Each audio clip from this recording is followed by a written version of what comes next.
Студентските домови во Македонија повеќе наликуваат на сценографии за хорор филмови. Во студентскиот Кузман, каде се сместени речиси 500 студенти, времето како да застанало во 20 век.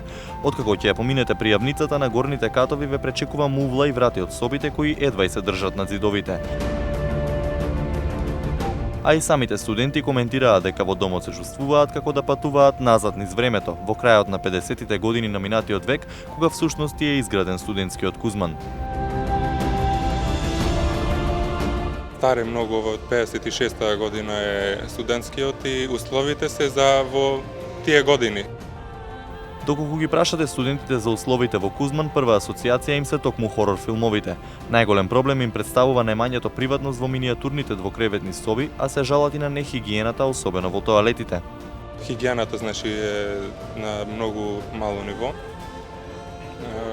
Што најмногу ви недостатува, што ќе го подобри квалитетот на животот овдека, еве да речеме дали се тоа повеќе тоалети, повеќе сместувачки капацитети или Поголема приватност би рекол. Треба да се поголеми собите. Искрено се многу мали, мали е инвентарот. Треба да има повеќе вециња, но се во ова сите што го кажуваме што треба, не може да се направи, да се реализира, мислам, да се реновира студентскиот. Треба да се изгради нов. Што се недостатоците?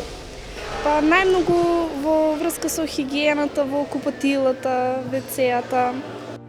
На секој кат има бања која ја делат студентите сместени во собите на тој кат, но со страв да не им падне виснатиот кров над глава, кој е мувлосан од влагата, а дополнителен проблем се застарените санитарни јазли.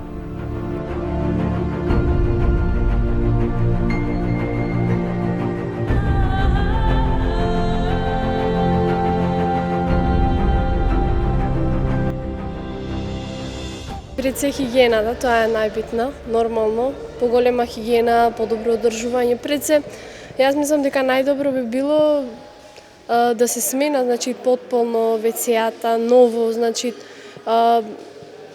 фалат многу работи. Например, во собите немаме топла вода.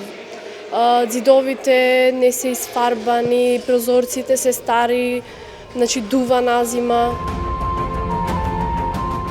Поради дотрејаните врати и прозорци, во Кузман речиси нема никаква звучна или топлотна изолација, па студентите се приморани на свој трошок да обезбедат грејни тела за да може да ја поминат зимата, бидејќи старата инсталација за парно не успева да ги затопли. Поради ова, од управата вела дека дополнително се оптоварува буџетот, но засега нема друго решение.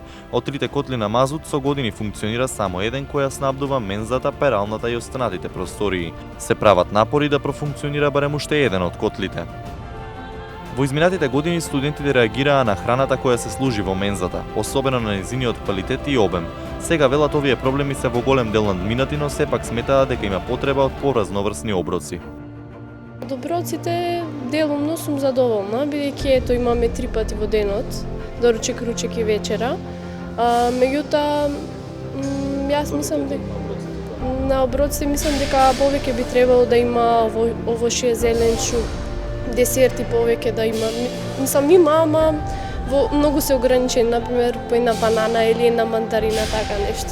Храната задоволни сме. Имаше проблеми лани, но имаше мало трибина, организиравме и се подобри. Не сме толку незадоволни од храната, ама од условите во живењето внатре во студентскиот не е добро. Пред 2 години студентите добиле перална во која месечно можат да исперат до 6 кг алишта, а се што е над овој лимит се доплаќа. Сепак вела дека честопати се случува да нема простор за сите студенти, па тие се приморани гардеробата за перење да ја носат назад во своите градови. Дали успеваш да си ги испереш твоите алишта или пак мораш као голем број студенти да ги носиш дома во твојот град од кај што доаѓаш за да тоа го направиш? Па повеќе пати да морам да ги носам дома, бидејќи или нема место кога одам, например, или лошо е тоа што треба да се мешаат сите заедно, например, алишта. И ако сакаш посебно да си испереш, си плаќаш за посебна машина 50 денари.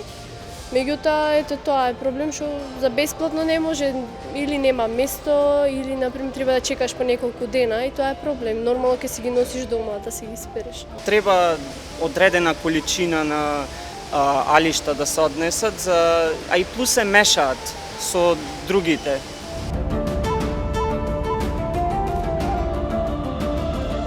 Пред една година биле заменети лифтовите во домот поради тоа што честопати се случувало некој да заглави во нив.